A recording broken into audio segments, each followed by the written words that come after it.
ना कर सके। यीशु मसीह के नाम के द्वारा प्रभु जी तेरी सामर्थ्य इनके जीवन में काम करने वाली हो सके और ये विश्वास से आगे बढ़ सके, ये कह सके कि हम संसार में तो रहेंगे पर हम पाप की आगोश में या पाप करने की ओर नहीं जाएंगे, पर हम तेरी आज्ञाओं को प्रेज द लॉर्ड। प्रभु यीशु मसीह का धन्यवाद हो आज के दिन के लिए कि वो हमारा महान परमेश्वर है। उसने हमें अपने हाथों से बनाया है और वो चाहता है कि हम उसके समान बने इस संसार में रहकर। और परमेश्वर हमें पापों से छुड़ाता है और हमारे जीवन को बदलता है। और जैसा कि परमेश्वर चाहता है कि हम बने, वैसे ही परमेश्वर जब अपनी सामर्थ्य से भरता है तो वैसे हमारा जीवन बन जाता है। अभी पिछले दिनों की बात थी कि जब मैं अपने काम पर था और मुझसे थोड़ी सी गलती हो गई और उस गलती का कारण मुझे वो ट्रैफिक जो पुलिस होती है उसने पकड़ लिया और किसी कारण से उन्होंने मुझसे 100 रुपये दंड भी ले लिया और मुझको जो हाथ में लिए रहते डंडी वगैरह वो 1-2 मार भी दी थी। लेकिन मैं परमेश्वर का धन्यवाद करता हूँ कि उसके बावजूद मेरे अंदर से मन से भी उनके प्रति कोई श्राप या कोई गाली नहीं निकली। और ये सचमुच में परमेश्वर का अनुग्रह है। और अगर मैं परमेश्वर को नहीं जानता होता, उसकी सामर्थ्य से नहीं भरा होता, तो शायद मैं उसको गाली बक सकता था, मन से बददुआ भी दे सकता था, श्राप भी दे सकता था। लेकिन परमेश्वर ने एक ऐसा जीवन दिया है कि जो उसके योग बन रहा है। Praise the Lord. और प्रभु की महिमा में एक गीत गाएंगे हम सब लोग। आज का दिन यहोवा ने बनाया है, हम इसमें आनंदित हों। यहाँ खड़े हों।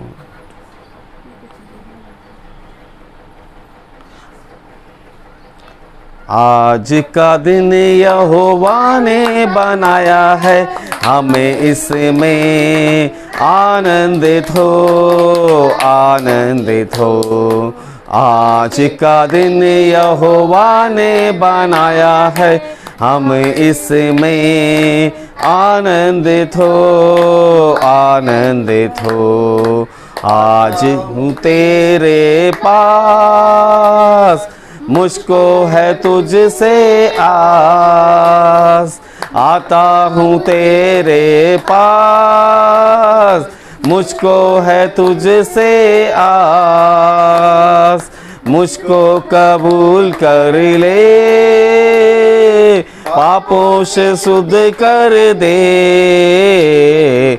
आज का दिन यहोवा ने बनाया है, हमें इसमें आनंदित हो, आनंदित हो। आज का दिन यहोवा ने बनाया है, हमें इसमें आनंदित हो, आनंदित हो। जीवन से ज्योति जले, जीवन ये ऐसा बने। जीवन से ज्योति जले, जीवन ये ऐसा बने। ज्योति में चल हम सके, दुआ है तुझसे यही।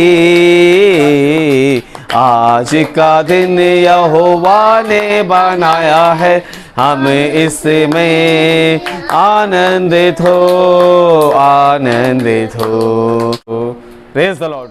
प्रभु यीशु मसीह का धन्यवाद हो। बड़ा अच्छा लगा आपका गीत सुनकर, ताकि उसके द्वारा परमेश्वर की महिमा हो। और जब हम इन छोटी छोटी अपनी आवाज़ों से, अपने टैलेंट से अपने परमेश्वर के नाम की तारीफ़, उसके नाम की बड़ाई करते हैं, परमेश्वर को ये बहुत अच्छा लगता है और परमेश्वर को ये भाता है। आ जाओ बेटा, बैठ जाओ। इससे पहले कि हम परमेश्वर के वचन को सुने, आइए अपनी आंखों को बंद करेंगे और दुआ करेंगे। प्यारे खुदाबंद यीशु मसीह, मैं आपका धन्यवाद देता हूँ, हृदय से शुक्रगुजार हूँ प्रभु, इस समय के लिए जो आपने हमें दिया है। प्रार्थना करता हूँ और धन्यवाद देता हूँ प्रभु अपने इस प्रिय परिवार के लिए, अपने मोनू भैया के लिए, मनीषा के लिए, गीता के लिए, तीनों बेटों के लिए खुदावंद, और यहाँ बैठे इन छोटे बच्चों के लिए मैं तेरा धन्यवाद देता हूँ, इसलिए प्रभु कि आपसे प्यार करते हैं खुदावंद। ये किसी भी ऐसी प्रकार की बातों को अपने मुंह से नहीं कहते, लेकिन प्रभु अच्छा लगा कि इनकी ज़ुबान पर प्रभु यीशु मसीह का नाम है, उसकी महिमा के शब्द हैं। प्रभु इनके परिवार को बरकत देना, और जो कुछ आज हम वचन से सीखते हैं प्रभु, उसके द्वारा ये मजबूत होने पाए, विश्वास में आगे बढ़े और तेरी सामर्थ इनके जीवन में काम करने वाली हो सके। दयालु परमेश्वर, आपके हाथों में सौंपते हैं, सारा आदर सारी महिमा आपको देते हैं। इस दुआ को धन्यवाद के साथ प्रभु यीशु के नाम से मांगते हैं, आमीन। जय मसीह की। एक छोटी सी बात जो परमेश्वर ने मेरे दिल पर रखी है, मैं आपके बीच में बांटूंगा। और अगर आपके पास बाइबल है और आप बाइबल लेकर बैठेंगे तो बहुत अच्छा लगेगा, क्योंकि अगर हम खुदा के कलाम से पढ़ेंगे तो परमेश्वर हमसे बहुत सारी ऐसी चीज़ें हमको बताएगा। कुछ चीज़ें जो मैं आज की शाम आपके बीच में शेयर करना चाहता हूं, उसमें से जो बातें मैं आपके संग कर रहा हूं ये ऐसी बातें नहीं है कि लफ्ज़ी बातें हैं जो ख़त्म हो जाए, लेकिन ये परमेश्वर के कलाम की बातें हैं, जीवित है, सामर्थी हैं और हमें आशीष देने वाली है। कुछ चीज़ें हैं जो आपने देखा होगा संसार में, संसार के लोगों में, कि अक्सर आपने सुना होगा एक कहावत कि ये तो बिन पेंदी का लोटा है, जब देखो कहीं भी क्या होता है, लुढ़क जाता है, किसी एक बात पर टिका नहीं रहता। वैसे ही कई बार विश्वास में भी बहुत सारे ऐसे मसीही लोग हैं, विश्वासी लोग हैं, अन्य जाति से आए हुए लोग हैं, जो थोड़े समय तक, कुछ समय तक तो वो विश्वास करते हैं, लेकिन उसके बाद क्या होता है, वो पलट जाते हैं, अपनी बातों से मुकर जाते हैं और कहीं भी उनके जीवन में ये नहीं दिखता। जब सामने आते हैं तो परमेश्वर की बातें करते हैं, और जब परमेश्वर से दूर हो जाते हैं या आराधना के दिन से दूर हो जाते हैं तो फिर वो संसारिक बातें करने लगते हैं। लेकिन परमेश्वर के पास आने वाले को दोहरा जीवन नहीं जीना है, परमेश्वर के पास आने वाले को एक गहरा जीवन जीना है। और अगर परमेश्वर के पास आने वाला दो रास्ते पर पैर रखकर चलेगा तो मैं आपको बताऊं, उसे कभी मंजिल नहीं मिलेगी और वो एक दिन कभी भी अचानक से नाश हो जाएगा।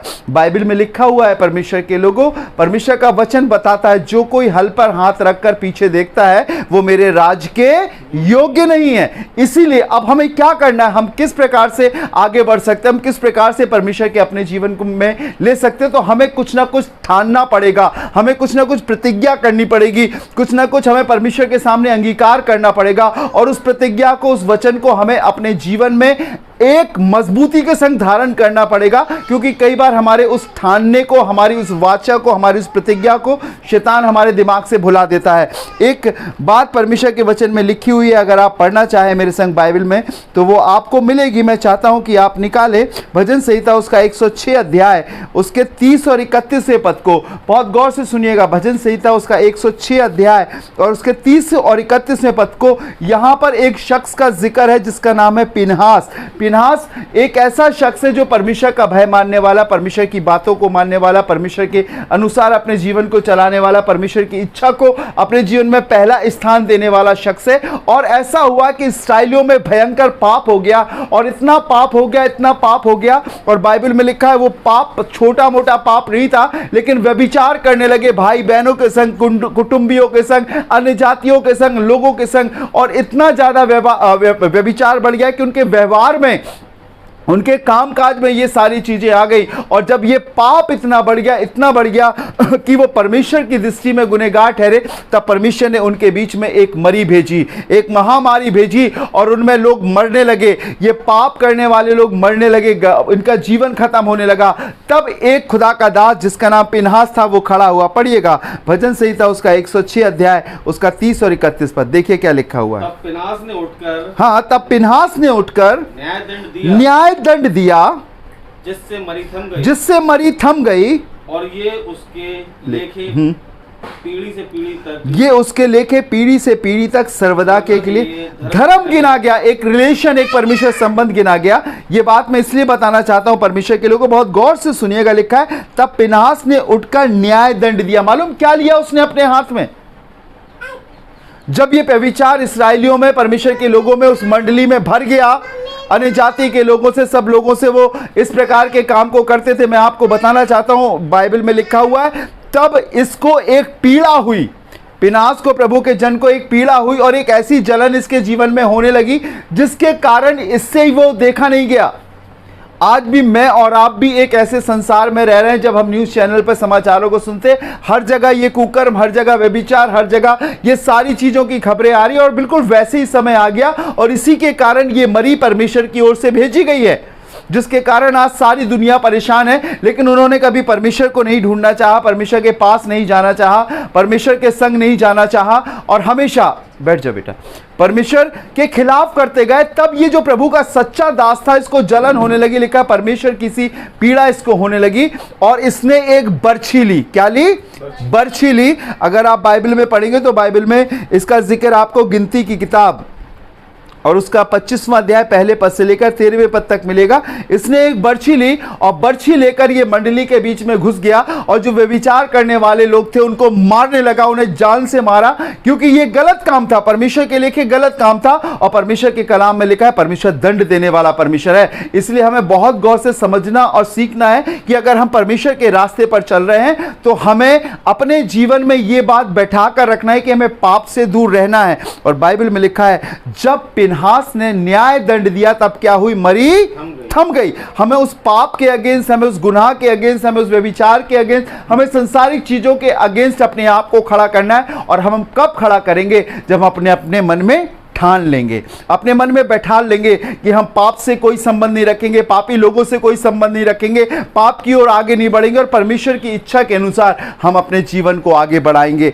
और बाइबल में लिखा है कि ये उसके लेखे क्या गिना गया, धर्म गिना गया। उसके लेके पीढ़ी से पीढ़ी तक सर्वदा के लिए क्या गिना गया, धर्म। एक परमेश्वर से सही संबंध रखने वाला शख्स। खुदा के लोग, जो परमेश्वर के लोग रहते हैं वो पाप से और पाप करने वालों से खुश नहीं होते हैं। परमेश्वर के वचन भजन संहिता पहले अध्याय में लिखा है वो शख्स दुष्टों की मंडली में नहीं बैठता और ना ठट्टा करने वाले लोगों के बीच में बैठता, अलग रहता है वो। लेकिन वो रात दिन परमेश्वर की व्यवस्था पर ध्यान करता है और उसकी व्यवस्था में ही मगन रहता है। वो उनसे अलग रहता है। उन्हें संसारिक चीजें अच्छी नहीं लगती, लेकिन किसको नहीं लगती, जो अपने मन में ठान लेगा कि परमेश्वर में दूर रहूंगा। पिनहास भी वैसी जगह पर रहा करता था, पिनहास भी उन्हीं गुनहगारों के बीच में रहता था, लेकिन इसने अपने मन में एक बात ठान ली कि मैं पाप नहीं करूंगा, मैं अपने संबंध को अपने परमेश्वर से दूर नहीं करूंगा। परमेश्वर ने इस्राएलियों को श्राप दिया, उस मंडली को श्राप दिया, उनमें मरी फैल गई और लोग मरने लगे, लोग मरने लगे, लोग मरने लगे। तब लिखा है कि पिनहास ने न्याय दंड दिया, बर्छी लिया और उनके गले को काट दिया, उन्हें अलग किया, क्योंकि ये बहुत गुनाह कर रहे थे। गुनाह करने के कारण परमेश्वर उनके पास से चला गया था और कहना चाहिए कि घनघोर शैतानी कब्जा उन पर हो गया था। जब कभी पाप हमारी आंखों के सामने आता है, हमारे जीवन में आता है, हमें उसको अलग करना है, उस पाप को हटाना है अपने जीवन से। पहले के जमाने में तो आंख के बदली आंख और दांत के बदली दांत था, लेकिन आज परमेश्वर का अनुग्रह प्रभु यीशु के रूप में हमें मिला है। हमें उस पाप को प्रार्थना करके, कोशिश करके अपने जीवन से दूर करना है। और जब हम प्रार्थना करेंगे तो हमारा संबंध जब परमेश्वर से सही होगा तो परमेश्वर हमें हिम्मत देगा और हम शिफा पाकर आगे बढ़ेंगे और गुनाह से बच जाएंगे। एक शख्स का और जिक्र मैं आपको बताना चाहता हूं। अगर आप परमेश्वर के वचन भजन संहिता उसका 26वां अध्याय उसके 11वें पद को पढ़ेंगे, भजन संहिता 26वें अध्याय उसके 11वें पद को। दाऊद एक ऐसी जगह पर रहता था जहां पर बहुत सारे पापी लोग थे, हर प्रकार के गुनाह करने वाले लोग थे। और लिखा हुआ है वहां पर हत्यारे लोग भी थे, ठीक है ना, वहां पर ओछा ऊंच नीच करने वाले लोग भी थे और आगे लिखा उसमें घूस लेने वाले भी लोग थे।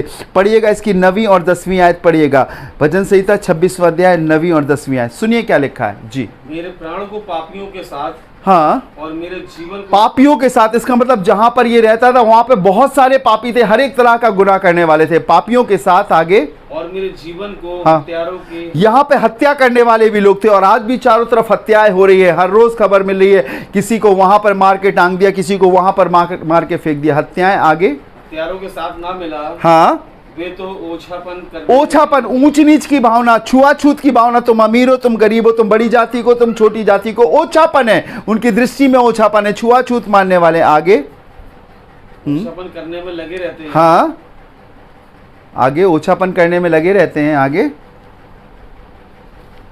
जी 9वां 10वां पद करने में लगे रहते हैं, हाँ, ओछा, उनका दाहिना हाथ हाँ, घूस से भरा रहता और उनका दाहिना हाथ किससे भरा रहता है, घूस से। रिश्वतखोरी, हर डिपार्टमेंट में रिश्वतखोरी, घूसखोरी। एक ऐसे पापी संसार में दाऊद रहा करता था, खुदा का दास रहा करता था। आज मेरे और आपके चारों ओर भी यही हो रहा है, पापी है, बहुत सारे पाप करने वाले लोग हैं, हत्यारे लोग हैं, एक दूसरे का खून बहाने वाले लोग हैं।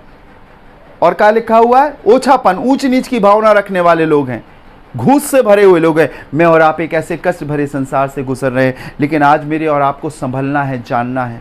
और मालूम दाऊद क्या कहने लगा, मैं चाहता हूं इसका ये पद भी पढ़ लें आप, 11वां पद देखिए उसकी क्या लिखा हुआ है। परंतु मैं तो खराई से चलता रहूंगा। हालेलुया। मैं किससे चलूंगा, खराई से। मैं पाप की ओर से नहीं चलूंगा, मैं परमेश्वर की ओर से चलूंगा। मैं परमेश्वर की इच्छा को मानकर चलूंगा, मैं परमेश्वर को आगे रखकर चलूंगा।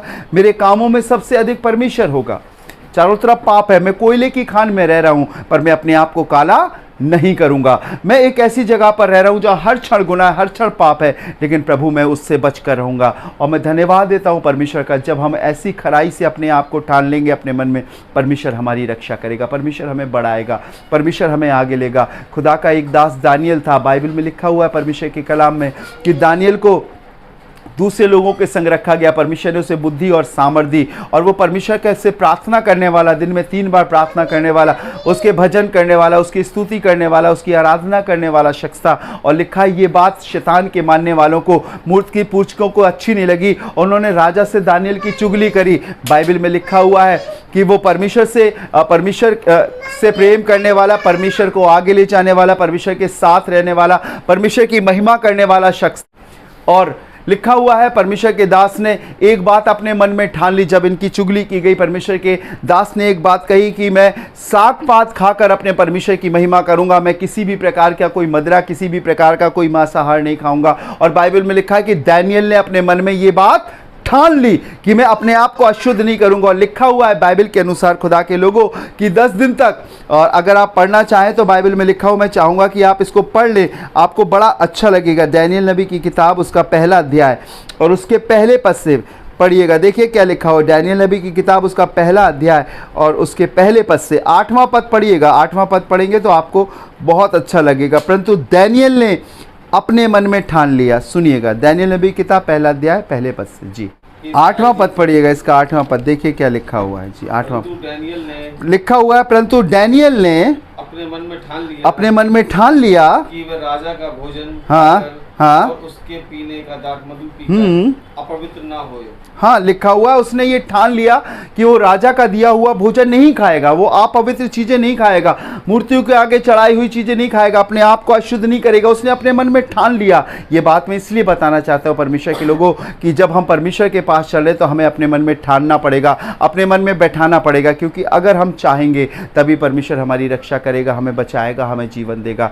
इसीलिए बाइबल बताती है जब फिनहास ने अपने मन में ठान लिया, जब दानियल ने अपने मन में ठान लिया, जब हम अपने मन में ठान लेंगे और ये वादा करेंगे कि हाँ प्रभु हम तेरी आज्ञाओं को मानेंगे, तुझ में होकर आगे बढ़ेंगे, परमेश्वर हमें जयवंत करेगा। Hallelujah, hallelujah, praise the Lord. मुझे बड़ा अच्छा लगा मोनू भैया की गवाही सुनकर, और मैं चाहता हूँ कि ये गवाही हर रोज़ होना चाहिए। जब परमेश्वर हमें आशीष देता तो हमें भूलना नहीं चाहिए। हम अगर किसी को पैसा देते तो हम भूलते नहीं हमने किसको पैसा दिया, लेकिन जब परमेश्वर हमें कुछ चीज़ देता है तो हम लेने के बाद क्या करते हैं, भूल जाते हैं। लेकिन अगर हम विश्वास में आगे बढ़ेंगे, परमेश्वर की बातों को मानेंगे, परमेश्वर की आज्ञा को मानेंगे, उसके कामों को अपने जीवन में पहला स्थान देंगे, उसकी आज्ञा को सबसे पहले अपने जीवन में रखेंगे, तो परमेश्वर हमें आशीष देगा, परमेश्वर हमें बरकत देगा, हमें आगे बढ़ाएगा। पर हमें मन में ठानना पड़ेगा। अगर कोई स्त्री, अगर कोई पुरुष और अगर कोई जवान अपने मन में ठानता है किसी बात को, तो मैं जानूं लोगों को नहीं पता रहेगा, लेकिन उस शख्स को पता रहेगा जिसने ठाना है और जिसके प्रति उसने ठाना है। कई बार लोग ठान लेते हैं कि हम इसके दुश्मनी रखते हैं, इससे बदला लेंगे, लेकिन परमेश्वर के प्रति हमें ठानना है कि हमें शैतान और शैतानी आदतों से अपने आप को दूर रखना है, पाप से अपने आप को दूर रखना है। और जब हम ऐसा जीवन जिएंगे तो प्रभु हमें बरकत देगा। और बाइबल में लिखा है फिनहास के लेखे ये पीढ़ी से पीढ़ी क्या गिना गया, धर्म गिना। धर्म अर्थात धार्मिकता, हमारा संबंध हमारे परमेश्वर से अच्छा होगा। जब हम प्रार्थना करेंगे वो एक बेटे और एक बेटी की तरह हमारी अगुवाई करेगा, निगहबानी करेगा, हमें ले चलेगा और हर समय वो हमारे साथ बना रहेगा। आइए अपनी आंखों को बंद करें, प्रार्थना करें। प्यारे खुदावंद, हम तेरे शुक्रगुजार हैं आपकी हर एक बरकतों के लिए, दया के लिए, अनुग्रह के लिए प्रभु, तेरे कलाम के लिए प्रभु जी, एक अच्छी गवाही के लिए, गीत के लिए खुदावंद। और आज प्रभु मैं प्रार्थना करना चाहता हूँ खुदावंद, बहुत सारी ऐसी चीज़ें हैं जो टाला मटोली की है, जो बदल जाती है खुदावंद। इंसान आज कुछ कहता है, कल कुछ कहता है, लेकिन प्रभु तू चाहता है कि हर एक मनुष्य अपने मन में तेरे प्रति सच्चाई को और सच्चाई का पालन करने के विषय में ठान ले, ताकि वो पाप से बचा रहे। खुदावंद तूने कहा है कि संसार में तो रहो पर संसार के से ना बनो।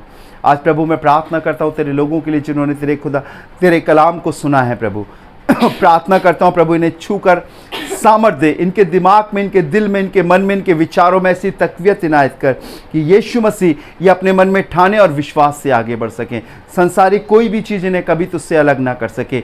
यीशु मसीह के नाम के द्वारा प्रभु जी तेरी सामर्थ इनके जीवन में काम करने वाली हो सके और ये विश्वास से आगे बढ़ सके, ये कह सके कि हम संसार में तो रहेंगे पर हम पाप की आगोश में या पाप करने की ओर नहीं जाएंगे, पर हम तेरी आज्ञाओं को मानेंगे। दयालु परमेश्वर हमें हिम्मत और बल दे और तू हमारे संग बना रहे। प्रार्थना करता हूँ प्रभु जी इन सब के तू साथ होना और सबको बरकत देना। जो इस कलाम को सुन रहे हैं यहाँ पर और जो सुनने वाले हैं प्रभु जी, सबको आशीष देना और सबके जीवन में प्रभु यीशु मसीह ऐसा मजबूत और अटल विश्वास देना कि ये कभी सच्चाई के रास्ते से अलग ना हो सके।